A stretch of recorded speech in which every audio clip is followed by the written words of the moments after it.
ABC News.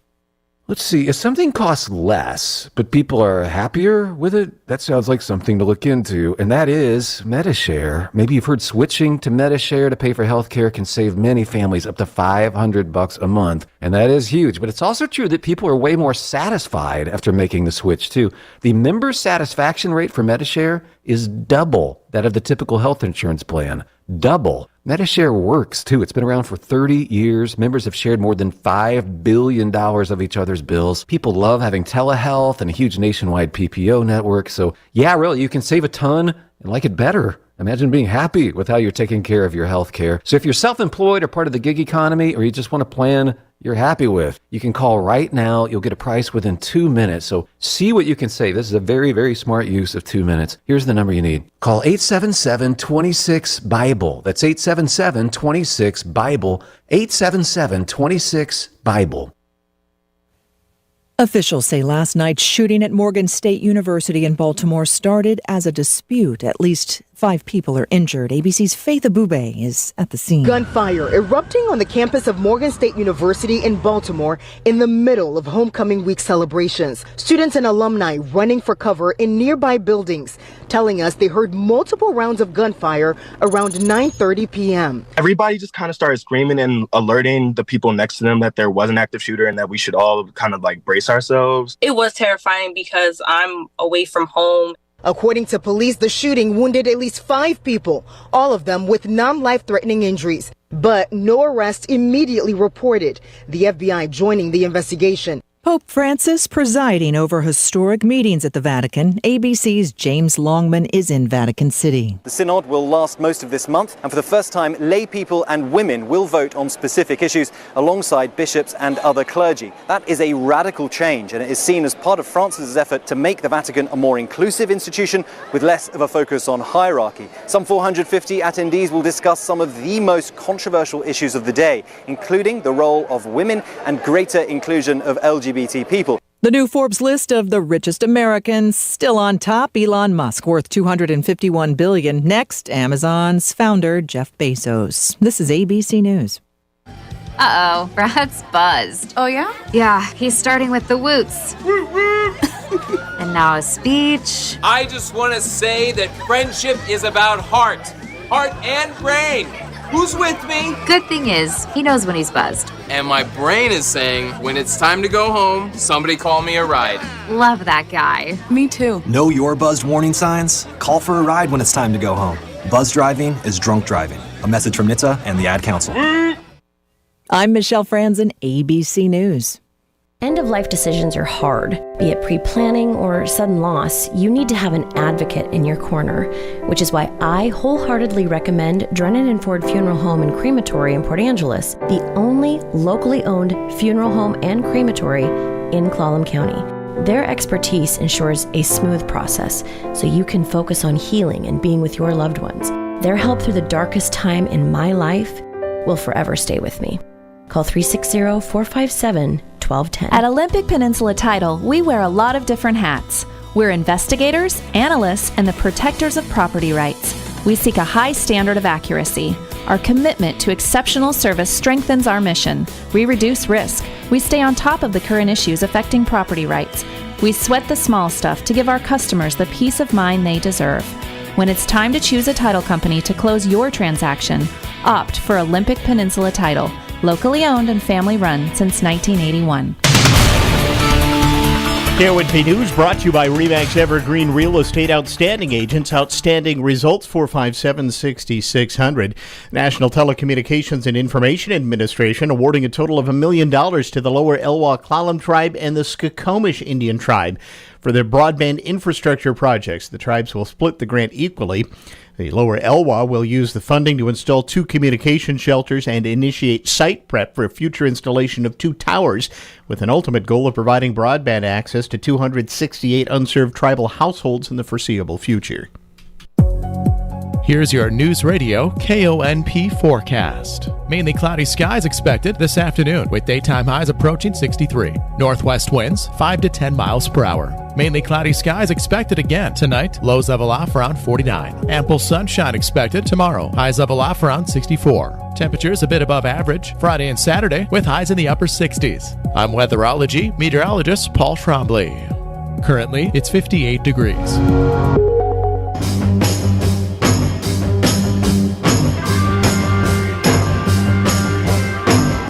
It's the Todd Ortloff Show on News Radio KONP. Now, here's Todd. All right, welcome to the program. Going to spend the first half of the show today. First time I've had the new Public Works and Utilities Director for the city of Port Angeles, Mike Healy, on, although he's very familiar. You hear a lot of him on news sound bites and such here on KONP. He's I don't know, you were the interim for quite a while, actually. Probably about 6-7 months, anyway, yeah. So now he's here without the interim part on it, and I get to have him come in and sit here in the studio. Yeah, so the Mike, business card got a little bit smaller. Yeah.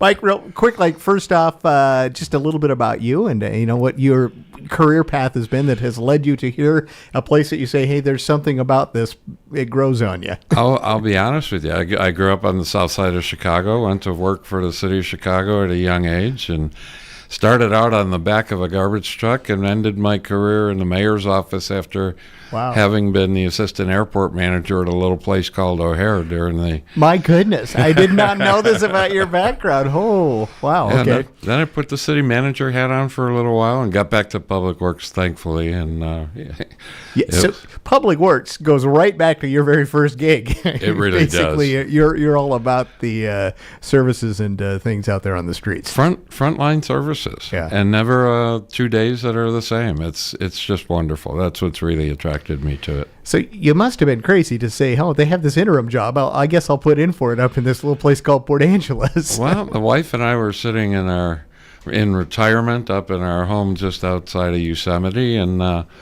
I got tired of riding the tractor every day, quite frankly, and got a call and sat for an interview with Nathan and Abby, and next thing you know, I'm coming up here for what was supposed to be a Gilligan's Island job, of a 3-hour tour, and I'll tell you, the people here are just, and the community, the surroundings are just contagious. So it made leaving very difficult. So here I still am. Although leaving, you left from a pretty nice spot in California. I do have to say that's it is pretty nice. Yes. Well, welcome to another piece of paradise up here, as you kind of alluded to. You can't beat it. I guess if you're going to move from one to another, this isn't a bad lateral move, if you might call it that. In Yosemite, the water falls from the sky, and here it's just there to enjoy. It's great. There you go. Now, when you interviewed, I'm sure, I don't know how much, there's a lot of projects that were probably just coming to fruition as you were coming on board, which we will get into a bit. But were you well aware of the fact that you'd be pretty busy? Before my conversations with Nathan, I looked at the CFP online, and I could see where there were a number of projects. Sometimes the documents could be misleading as to the time frame. But quite frankly, I'm really happy that we're busy. And, to your listeners, I'm sorry that in my first year you've got all these orange cones and flaggers and everything. But I promise you, give me 15 minutes here or there, you won't see us on that road again for another 20, 25 years. Very good. Let's talk. We got a whole bunch of things we can cover. I want to talk about some street project things first. Yeah. Give us an update on the Ray Street project. Is it on schedule? This, of course, is a contracted out project, but city oversees it. It is, and it is on schedule. We've finished the last of the water main projects. We were grinding the other day and finished that segment. Well, almost finished it. We are doing some deep patching, which is why the flaggers are out there over the next couple of days, and then we'll be paving.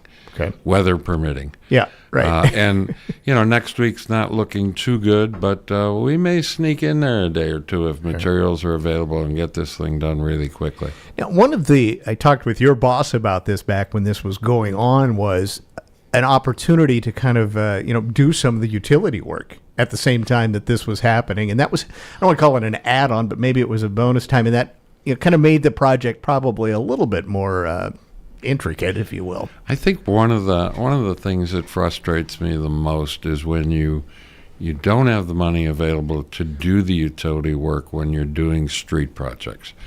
You'll be back there in 5 or 10 years, frustrating our residents and those the drivers because they remember you just had that street open. Right. I build streets from the bottom up, and that includes utilities. That's my perfect scenario. And then all of a sudden, the gas company or phone company will come in and cut into my new street, which, even if you give them a decade notice, it happens. But, that's my philosophy. That's the philosophy here with our city engineer, Jonathan Boehm, and it works. Yeah.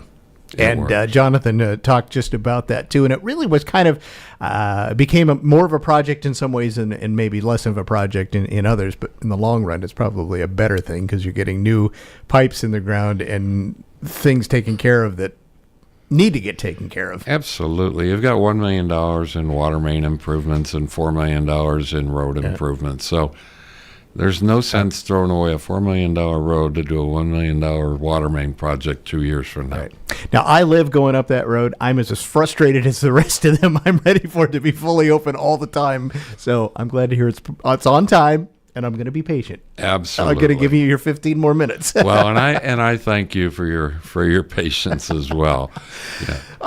Let's talk about infrastructure in general. That's kind of one of the big projects. But this is something I talk with Nathan quite often about too. Is that the city really is facing an enormous task, if you will, of trying to replace some almost century-old pipes in places in some cases. And unfortunately, we kind of see what happens. They wear out. Absolutely. You get breaks. Absolutely. We just finished last night the presentation on the wastewater comprehensive plan, which was very well received by the council, and there were no punches held back. We have a number of pipes that are approaching 100 years old or older, and we've got a gap in between maintenance and available dollars. Required maintenance. Just we need around $750,000 per year in investment. Mm-hmm. We're gonna limp along this next year with roughly $600,000, and then look for opportunities out there. Not only grants, low interest loans, and the like to try and fill that gap. To perfectly fill it would be about $2.3 million a year, but that's really not sustainable for our ratepayers. So while we're pulling our punches a little bit, we weren't pulling them on the financials. Mm-hmm. So what did things land on this? This, after this presentation came out, it's been kind of a combination you alluded to of trying to come up with the money to do this. What's the city going to do? I think our financial plan going forward, approved by the council last night, was to take this 1 year and then at $600,000 submit our plan to Department of Ecology for their review, and then look to in next year's cost of service analysis to see exactly all of the funding streams wide open, see what we can do there. There are a number of opportunities for new debt, if you will, but it's you want to make it strategic debt. Right now, with the bipartisan infrastructure bill, states have been given some large amounts of federal money for utilities that they can then loan out at 1%, 2%, 3%. So we'll have to look at all those opportunities. Yeah. I think what we did was extremely wise in that we're going to take a step back. We're going to take a look, because above all, utilities have to be affordable. Right, and that has been an issue I'm sure you're well aware of well before you even arrived here. In how do you pay for what needs to get paid for, but how do you not price people out of their house just to keep the lights on, literally? I inherited in my last up near Yosemite. I inherited 6 utilities that hadn't had a price increase, water and wastewater utilities, in well over 20 years. Mm. We were literally waiting to get payments in to pay the electric bill for the last month in 2 of those utilities. So, you know, I'm very sensitive to rates. They're a must. You know, utilities are nothing more than a bunch of people banding together to provide a necessary service that they can't afford or provide for themselves individually. So we have to rely upon each other to pay our bills, but we also have to make sure that we do it with a kind heart. We can't just fix everything immediately because the rates would be outrageous. Yeah, people couldn't afford that. No. Yeah, and you'd really hear about that. You think the frustration of a lot of street cones out. Yeah, you know, and you know, recovering from COVID, we've still got people, some of our neighbors that aren't in the economic position that they were pre-COVID, and we've got to be sensitive to that. When we raise rates without that compassionate heart and that long-range maintenance plan of what will work, I think all we end up, and my experience tells me, all we end up is with a larger stack of bounce checks and people that are delinquent, and that's no good either. So moving ahead, just to stick with the wastewater, the comp plan that was approved here, you get the $600,000 essentially going ahead. How do you feel about that? Is it going to be enough to get by, considering a lot of this maintenance that's kind of in front of you, just to essentially keep the sewers working, for example? Yeah, I recommended that cash-only maintenance financing for this year until we get to the COSA next year. And we have a little more time to examine and categorize our projects. There's no question that we have projects that are needed. But what infrastructure is vulnerable? We have the A Street Basin, for instance, is a extremely big capacity project that we need to do. Very similar to the Marine Drive project and 4th Street project that we're doing now. You know, it's a section of the city, a basin, if you will, where pipe was installed that is smaller than the neighborhoods that have grown up after that pipe was installed that need to use it. It was fine when it was installed, but we all grow, and those pipes got connected, and all of a sudden there's a bottleneck. Right. So let's talk about that too, because you are just wrapping up this wastewater expansion, if you will, putting in bigger pipe. Yeah. What happens if the city doesn't do something like that? For example, on the west side, has that stagnated growth there? Is there a point where the city can't issue a building permit? Well, I think long term at some point, but we're nowhere near that right now. Right. I think if you continue to grow, and as I like to say, and others in my profession, if you're not growing, you're dying as a community. But if you continue to grow using models that were developed decades ago without readdressing and assessing that infrastructure and what it's been being taxed to do, some cities have gotten to that point. Let me just say this very clear. We are not there as yet. I don't suspect we'll be there. We do have some remedies that we can do with shifting flows and the like. But it's long term. Yeah, we need to address the projects in the basins that we're talking about in this comprehensive plan. And I welcome people to go up online and look at the projects not only in the comprehensive plan, but also in the capital facilities plan. Both are available on the city's website. And there's it's literally the list of things the city plans or wants to be doing in the next X amount of years. Exactly. Right. And we may end up shuffling the deck by a year or two. One of the things post-COVID that we found is that bids have been significantly higher than the money's available to do and the money's programmed to do it. We'll have to see.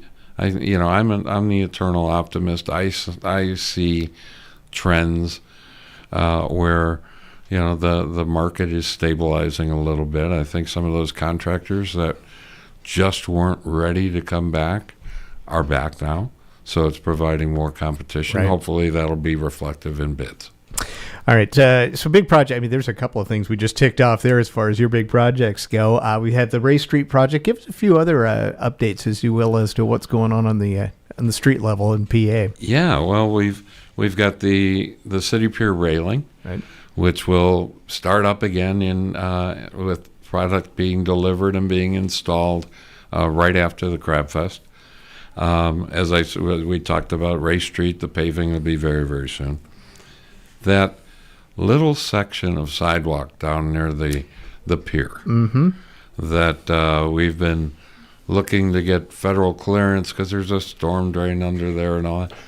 I am very happy to say that we have finally cleared all the federal obstacles. I think 3.5 years later or so, long before me. But I'm going to be very happy to deliver that project because it's one of the things that it just inhibits good traffic flow and pedestrian flow down there. So we hope to bid that this year in early to mid-November. If we can get some good weather, maybe to be done this year or early spring. One of the more exciting projects for me, and again, I can't tip my hat enough to our city engineer Jonathan Boehm for putting our good friends at WashDOT in a headlock and squeezing some more money out of them, if you will. But we have a $6.3 million infrastructure signal upgrade project in the downtown area.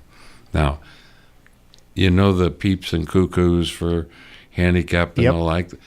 Instead of those being automatic, they will now be, you'll have to call with a pedestrian button, it'll also enhance our ADA facilities down there by making about 40 or more ADA crosswalks ADA compliant with new PED buttons. And so, and then the signals, you will no longer, they'll be traffic generated. They won't be on a timer, basically. You have to stop here. You have to stop there.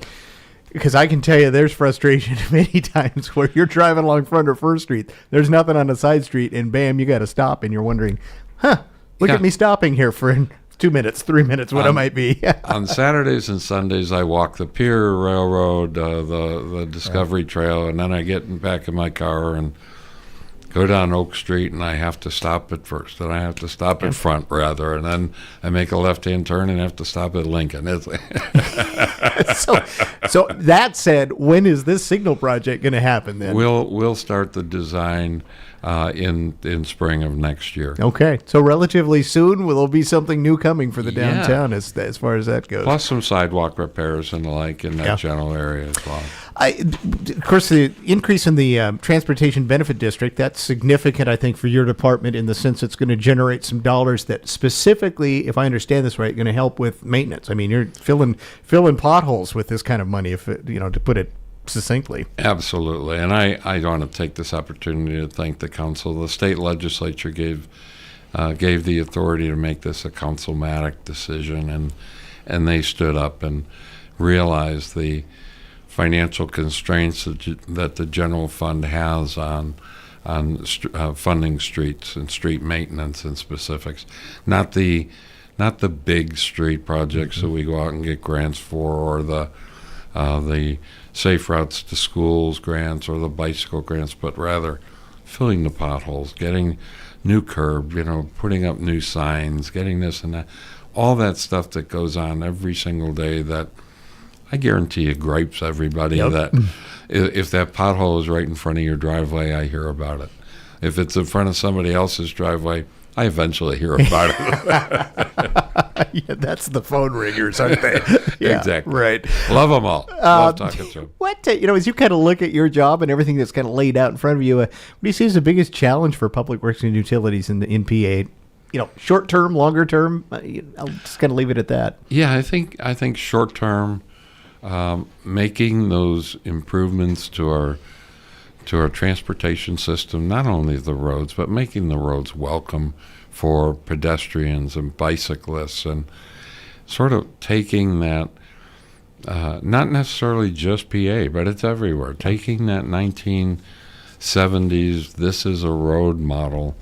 Get your bicycle over somewhere else, and today more of a safe, share the road environment. Now that may not everyone may not agree with that perspective, but when you stop and think that a residential street that's at 25 miles an hour as opposed to 30, you are 70% less likely in a 25 to be involved in a bicycle, pedestrian accident. Just those 5 miles an hour. And we all know that when something is posted at 30, it really means 30. It really is 35 or more. Yep. And it just, we want everybody to get home safe and sound and get to wherever their destination is every single day. Back to filling the potholes. What is the strategy for getting caught up on maintenance of simple, the things city crews take care of? How are you directing your folks to get out there and, aside from the guy that calls you about the pothole, there's a little bit more method to the madness, I'm sure. Yeah, we've got a great team out in our corporation yard of Eric Wheatley, my deputy, and Cody Romero and his crews. They just do a phenomenal job, but I think that deferred maintenance has caught up a little bit. Yeah. And just like we were talking with utility rates and now streets, Port Angeles isn't unique in this. This is across the country. There used to be federal and state dollars that would pour into communities so that you didn't have the deferred maintenance. There was back in the when the federal fuel tax was being examined, and they said, well, why don't we index this? And they didn't. That would have helped a lot. But that's okay. We're gonna get out there and we're gonna kick it where we can and as fast as we can. All right, we're just about out of time. Gonna be a busy year coming up. It is. Yeah. It is. I'm going to kick off a busy year right here, and Nathan must have selected me because I've got a face for radio, and I know that Johnny King is out there probably critiquing every word I say, but that's okay. No, it is going to be a busy year, and I look forward to busy years. We do. When we're busy, we're making improvements each and every day to that infrastructure I cherish so much, and try and make our community here in Port Angeles as livable, enjoyable, and welcoming for our residents as well as our tourists alike. All right, Mike, welcome aboard. I'm sure we'll get you back soon. We'll talk about the next project. All you have to do is call. As you can see, I love talking public works. Mike Ely is the Public Works and Utilities Director, and good to have him on to talk about a few updates to the projects going on with the city, railings, sidewalks. It's intriguing that a small little sidewalk has taken 3.5 years to get through, but that's how it works these days. That's how it works. Todd, thank you for the invitation. All right, we'll take a break. We'll be back with more on the program right after this. This is a Crab Flash. Crab Fest Management has just announced a special discount available to you through Thursday only. Get 25% off full crab dinner tickets now. That's a $10 savings. Crab Fest is offering this special deal on guaranteed full crab dinners, but don't wait to order. This deal is good for pre-orders only through Thursday. Go to Port Book and News and the Port Angeles Chamber of Commerce today through Thursday for 25% off full crab dinner tickets. See you at the Crab Fest.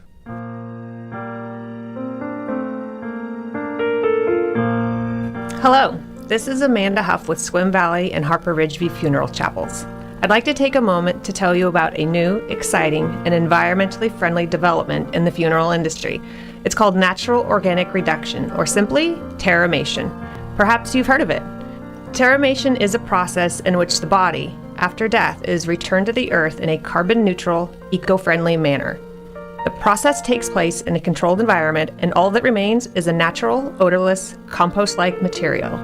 If you'd like more information about Terramation and advanced planning, call us today at Harper Ridgeview in Port Angeles or Swim Valley Chapel and Swim, and one of our knowledgeable and caring funeral professionals will assist you in answering your questions. Harper Ridgeview and Swim Valley Funeral Chapels, because your loved ones deserve the best.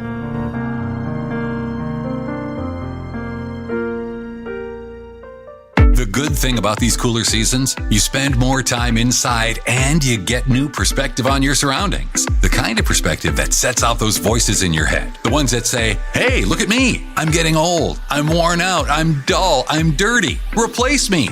That is your old flooring talking. Let TJ's Flooring in Port Angeles quiet those voices with a fall floor makeover. You'll see sales on all hardwood, laminate, and carpet stocked in our warehouse. And of course, if you don't see something you fall in love with in store, TJ's can special order something perfectly tailored to you. TJ's will bring new life to your home and you can rest easy, knowing they have the pro installers to get the job done right the first time. After all, you can spend your hard-earned dollar on some beautiful new flooring, but if the installation isn't up to par, you're throwing money out the window. TJ's will make sure that doesn't happen. Stop by the warehouse today and browse the fall flooring sale. TJ's Flooring, Highway 101 East and Monroe Road, 360-670-5188.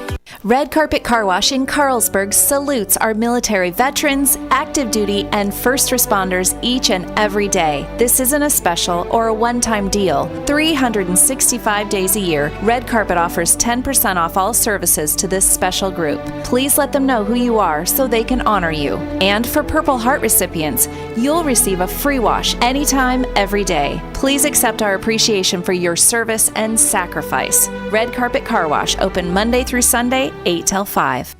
Your Olympic Medical Center is a top 100 rural and community hospital in the U.S. for the 8th year in a row. Our team members' dedication to quality, safety, and care for every patient who walks through our doors is what makes OMC rurally awesome. Congratulations to the OMC team for once again being a top 100 hospital. You should be proud. Learn more at olympicmedical.org/top100.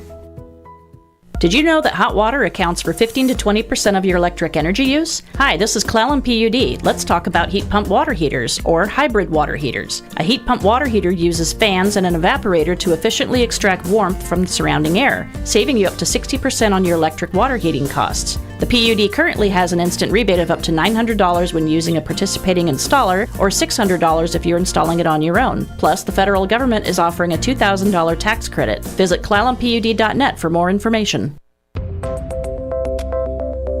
I'm Secretary of State Steve Hobbs. The general election is around the corner. Make sure you're registered to vote and your information is up to date by visiting votewa.gov. That's votewa.gov. The general election is Tuesday, November 7th. Sponsored by the Office of Secretary of State and aired in cooperation with the Washington State Association of Broadcasters and this station.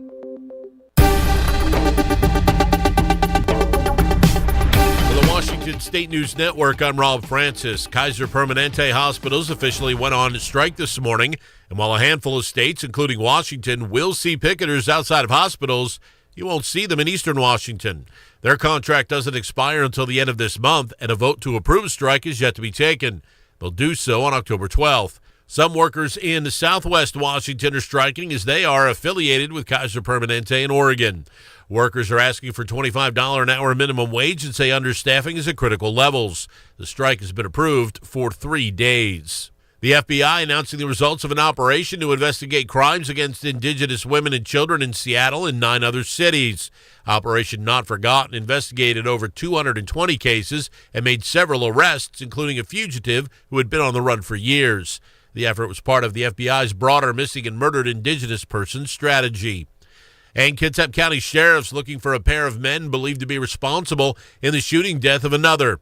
29-year-old Caleb Sloan and 26-year-old Axel Strom are persons of interest. In a 911 call that was placed early yesterday morning, deputies responded to the caller's description of shots fired to find a man dead inside a home. Authorities believe the suspects knew the victims. For more on these stories and others, download the WSNN mobile app. You can also visit our website, WashingtonStateNews.net. The possibility of lung cancer can be pretty scary, especially if you're one of approximately 8 million current or former smokers at high risk. That's why SaveByTheScan.org wants you to know that now there's a breakthrough low-dose CT scan that can detect lung cancer early, and it only takes 60 seconds. You stop smoking, now start screening. For an easy quiz to see if you're eligible, visit SaveByTheScan.org. It could save your life. SaveByTheScan.org is brought to you by the American Lung Association's Lung Force Initiative and the Ad Council. I taught for 20 years, until I started forgetting my lectures. Eventually, he had to quit. Getting his early Alzheimer's diagnosis was hard, but it gave us time to take control of the situation together. I can't imagine going through this without him. If you or your family are noticing changes, it could be Alzheimer's. Talk about seeing a doctor together. For more information, visit alz.org/time to talk. A message from the Alzheimer's Association and the Ad Council. Here's your News Radio KONP forecast. Mainly cloudy skies expected this afternoon with daytime highs approaching 63. Northwest winds 5 to 10 miles per hour. Mainly cloudy skies expected again tonight. Lows level off around 49. Ample sunshine expected tomorrow. Highs level off around 64. Temperatures a bit above average Friday and Saturday with highs in the upper 60s. I'm weatherology meteorologist Paul Trombley. Currently, it's 58 degrees. And welcome back to the program. I'm going to spend the rest of the hour today talking about a show that opens at the Community Playhouse here in Port Angeles. PA Community Players are offering, and every year this is a show that gets a theme show, if you will, and this year it's To the Moon. And really does deal with domestic violence. And this, of course, is Domestic Violence Awareness Month, so it's appropriate that that's the program, the show that's on. And we've got some folks that are involved with that play in the studio today. One of the co-directors, Ken Winters, joins us. Ken, it's good to see you again. Thanks for coming in. Thanks, as always. It's good to be here. And the star of the show. No.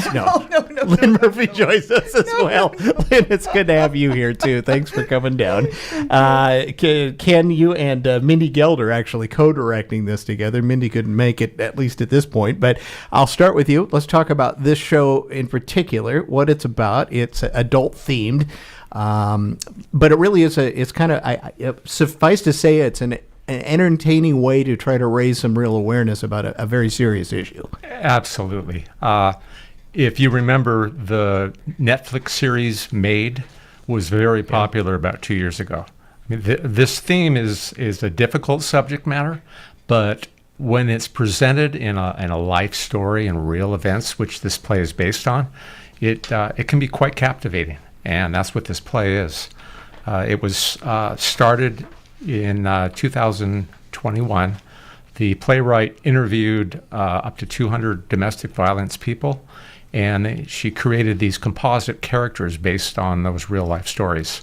And this play brings them to life right on our stage here in Port Angeles. So how does that happen when we come to this? How do you present this story for folks that are watching your stage? Well, I don't want to give too much away, but there are 7 different cast members who are telling their stories in slices spread throughout the duration of the play, and they interact in different scenes, and the stories reveal more and more about their own lives and their situation as the play progresses. Is this a difficult play to direct, considering the subject matter, your treatment of it? Describe a bit about what that task has been. Well, it's been quite an experience, yes. I discovered this play about just over a year ago and started talking to people, including Mindy. I had pegged her as being a good director for it from her past experience. Mm-hmm. And she said, "Would you like to co-direct?" I thought she was kidding, but she wasn't. So we've actually made a good team. She's more creative. I'm more the engineer, logical type person, and we work well together. All right, Lynn is involved with this. So tell us a bit about your part, how you're pulling off what you're doing in this play. Well, I don't have much to pull off, thank goodness. Yeah. I'm classified or called a designated speaker, so I just simply introduce the play very briefly and give people a small idea of what they're in for, set them up for some discomfort, perhaps, that might ensue. And then I come back on in the second act and give another little intro for the rest of the stories that are coming. This play is in parts where we start off giving people a taste of the girls' and the guys' backgrounds. And then it moves on and it gives them, the audience, the stories of how their relationships have progressed and how they get to the end of their stories. Not a narrator, though. No. It's a narrator plus job, is what you're doing here. It's an unusual designation, actually. I mean, it's just the playwright called my role the designated speaker, even though it's very, very brief. It just gives a little, I don't know, what would you call it, Ken? It gives the context and lays out what's happening. Yeah. Which probably is fair for the audience, so they kind of get an idea as to, this is going to be coming out of the blue format. at you. Yeah, it's not your standard play where actors are acting with each other, giving each other lines. It's monologues. Each actor comes on the stage, gives a monologue. There is a little bit of interaction between all of them together at one point or two, but it's not the classic format. It's very innovative. And the message comes through, I think, loud and clear in a subtle way. Mm-hmm. As you've watched this play come together, Lynn, what's your thoughts? I mean, how has it impacted you hearing this? I think that it is something that I, of course, was and am aware is happening, but it's given a voice to domestic abuse that I think a lot of people may not realize how prevalent it actually is. And without giving, again, away too much, the final part is quite, actually gives me goosebumps just even thinking it. And I think people will take a big message away from it that and I think for me, this is one of the biggest relative reasons to watch this play, this show, is that if people are out there and know or suspect a friend or a loved one or, a friend of a friend of a friend or a neighbor of a neighbor might be having a problematic relationship, that this could give them an avenue to seek help for that person. And I think that is the biggest message of this play. Not, again, to give too much of away, either one of you can jump in on the answer on this one, though. Does this help? Is it subtle in a way? Because quite often this is a problem that we're unaware of because of the subtleness as it appears to us as an outside person, not somebody who's in that relationship. Absolutely. The different characters in the show bring up the points that to outsiders looking in, this might look like the picture-perfect relationship. Yep. Everything looks beautiful from the outside, but what's happening behind closed doors and when nobody's watching can be quite horrendous. Go ahead. As one of the things that I would say to anybody out there who's thinking, well, I'm not in a domestic violence relationship. I don't need to see this. I'm the father of 5 daughters. The youngest is 29. At this point, they're all in healthy, happy relationships, but that wasn't always the case. As I look back, in my mindset, it was, well, I raised my daughters right. We taught them good morals. With my wife, we set the example of healthy relationship. But what happens when they go out on their own is they get in a relationship, and it's subtle changes. It's little power moves. And before they know it, things are happening, and they don't quite understand it. And I've actually heard people say this, who are in a physically violent relationship. Maybe my mom and dad's relationship is like this. I never saw it, but maybe this is the way it was for me. And so I would recommend people bring their older teenage, high school, college sons and daughters to the show and let us start the conversation on the difference between a healthy relationship and an unhealthy one. The stories that come through on all of this, I'm going to make an assumption here that they're pretty diverse. Absolutely. Right? So hence the reason Lynn's character is in here is to set us up on these. Yeah, we have poor people, wealthy people, highly educated people, religious people, people from different ethnic groups. It's a very diverse group. And that's because domestic violence doesn't recognize those boundaries and only affect one group. play opens this Friday. I should probably give the nuts and bolts. People are wondering, well, can I see this? Well, beginning Friday, you can see this up at the Playhouse. And tickets are still available. Go to pacommunityplayers.org. $15 for adults, $8 for students. And actually going to have, what I like about this is you have a donation opportunity to help one of the agencies here locally that helps deal directly with domestic abuse issues. That's Yes. Healthy Families. Right. Yes. The Playhouse has been making we're making a concerted effort to be more involved in the community. And last spring we reached out to the food bank of Port Angeles, and we did a special performance to help them raise funds.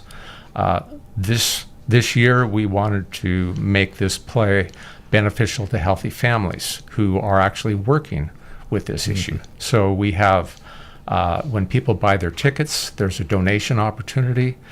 There will be a donation opportunity at each performance.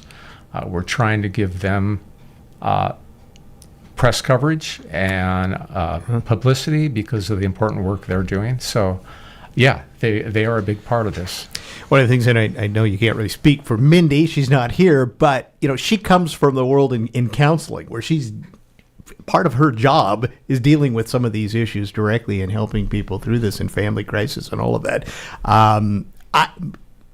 Speak for her, would you, Ken, as to what she's dealing with in this. Last year, Mindy directed our show Every Brilliant Thing, which dealt with suicide. And, she's been a lover of live theater since she was a young child. I just learned that her first stage kiss, she was Anne Frank and only 13. So that's how long she's been involved in theater. And for her to be able to mix her love for theater with her life-chosen career as a therapist, it's a great combination. So this play fits that. And I would think that brings a little special spark to the directing of this, because she kind of comes at this from that in her real world, quote unquote. Yes, I definitely have seen that. It's a play that her and I both are very passionate about. It's not just, I love comedy, but there's an elevated sense of there's purpose in this play that really has come through with our effort and our vision.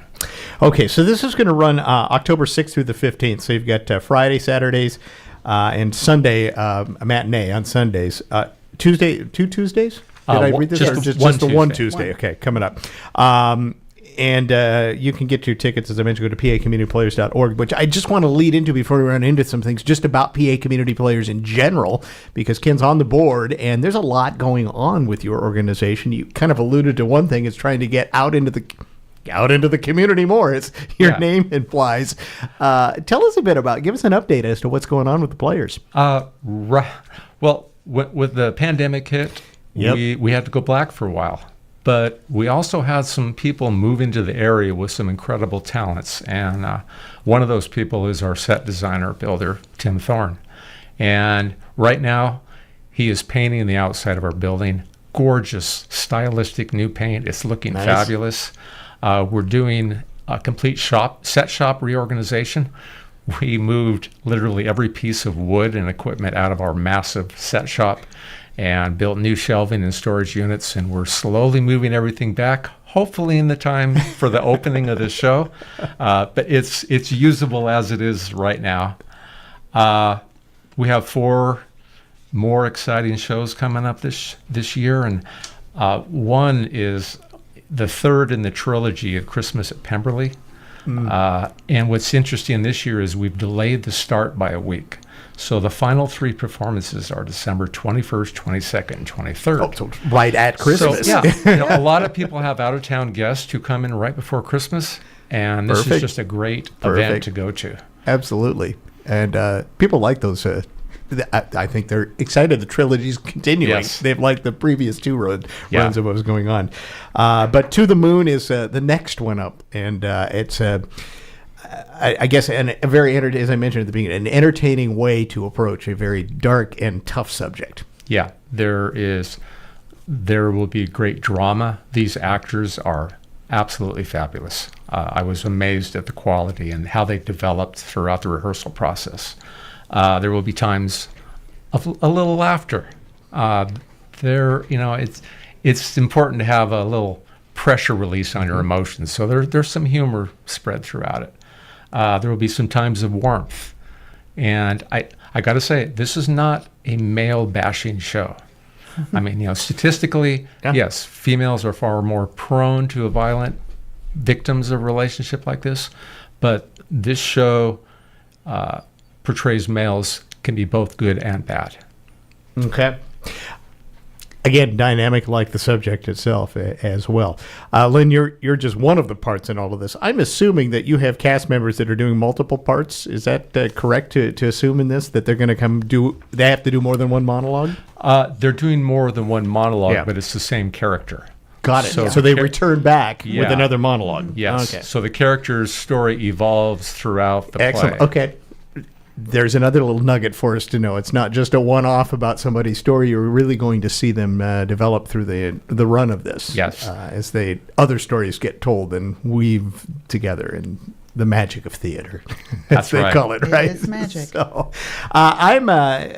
it sounds like it's going to be a great show. So glad to have you guys in. Anxious that we all get a chance to see it here come this weekend and for the next week after that, and encourage people to partake. One of the things, although you have tickets for sale, you do have a limited number of free tickets you make available for those who might be in need, because I know that's part of the effort. You're trying to get this out in front of anybody, and if financial constraints are a problem, maybe you can help out. And Ken, isn't also Tuesday half? Am I speaking correctly? Yeah.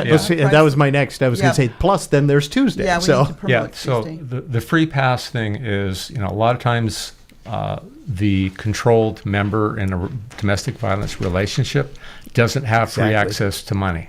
Yep. Or it's carefully controlled. We don't want somebody, just because they're too poor or they're too controlled, to not be able to see this show. So if somebody comes to the box office and asks the house manager for a free pass, we have a limited number available, and I hope some people take advantage of that. And I think tremendous. And Tuesday is half off.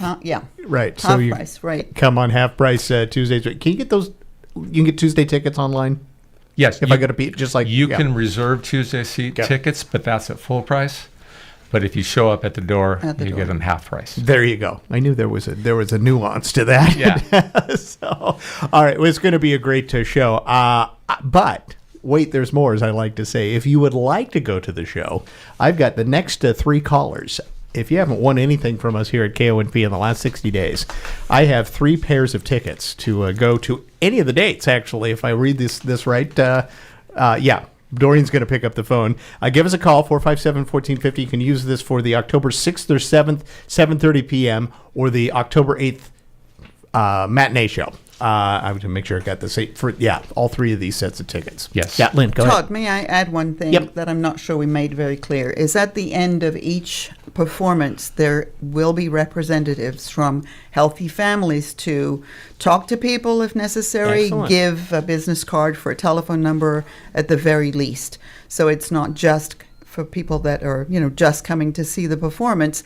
There are going to be serious resources available at the end of it. Well, and as you pointed out, somebody might be sparked by watching what's happened and saying, I may know somebody that's in a similar situation, and this is a way you can help, maybe get some help towards them as well. Okay, again, give us a call right now, 457-1450. If you'd like to go to the show, you can use these pairs of passes. I've got 3 pairs of passes for Friday, Saturday, or Sunday this week. Friday nights are 7:30 shows, and then a Sunday matinee at 2. We'd love to set you up to go see Ken and Mindy's co-directing debut, I guess, right? This is the first time you've co-directed. It is, yes. And Lynn, he's doing a fine job. I know.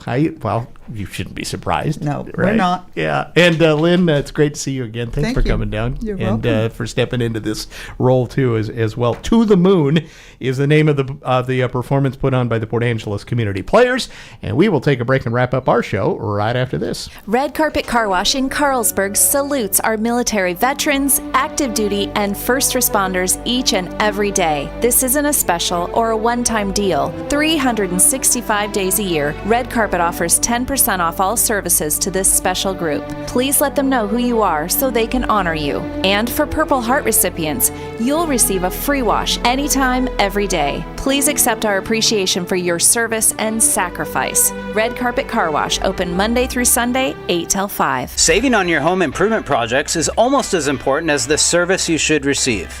With Angelus Millwork, Angelus Rentals, and Hartnagel Building Supply, you can always depend on superior customer service. But did you know that your favorite employee-owned stores have monthly product specials, coupons, and sales? Monthly specials on products that you need now are handpicked so you can save up to 30% when you need it the most. When headed to your mailbox, look for the Valpak envelope with special coupons from all our stores. Angelus Rentals, the only full-service tool rental company in Port Angeles, features a different tool each month that is 25% off. In closing, visit angelusmillwork.com for the latest sale information. We have annual sales on power tools, paint and stain, decking, wood pellets, and more. What we're trying to drive home is there's always a promotion going on, so come see us often or find out more online at angelusmillwork.com. Angelus Millwork and Hartnagel Building Supply. Building homes, building community since 1906. Again, if you'd like to go see the opening weekend of the Port Angeles Community Players To the Moon, I still have some passes available. Got a couple more left for our listeners. Give me a call, 360-457-1450. We'll set you up with a pair of passes to the PA Community Players To the Moon, which is a really interesting monologue-based program or play that deals with domestic violence, a very serious topic, but done in quite an entertaining way. And we'd love to set you up to go for free with the opening weekend tickets for use for Friday or Saturday nights, or for this Sunday's matinee up at the Playhouse in Port Angeles on Lordson Boulevard. It's time for your Port of PA Today. I'm Port Commissioner Burke. We're excited to celebrate a milestone, the Port's 100-year anniversary, and we invite you to celebrate with us as well.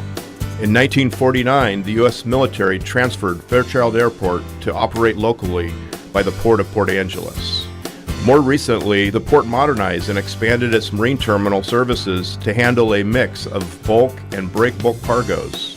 Today, we have grown to further the economic growth of our area. Our essential mission is to support economic growth and development of our area. After 100 years, the port continues to bring people, resources, and industry together to foster living wage jobs and further the prosperity of Clallam County for another 100 years. To reach us, email us at hello@portofpa.com.